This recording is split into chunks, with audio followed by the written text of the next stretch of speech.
এটা খাবেন না টাকা তো এদিকে টাকা কেকটা কাটি দাও হাত ধরে আগে মোমবাতিটা ফুল দিবে তো ফুল দই ফুল দাও নাকি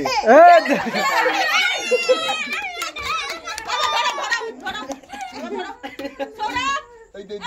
দই ফুদে এখানে ওকে কাকা ধরে নাকে নিয়ে আসেন এখানে না পারুক ফুল দিলেই হবে আপনি দিয়ে দিবেন ওনে বসো মা বসো চেয়ারে বসো এই মা দে ফুদা মানে তো মামা ফুদে মামা কেন বসে কেক কাটাও চেয়ারে বসানো কে হাতে চাকরা হাতে কেটে দাও আয় তো তালি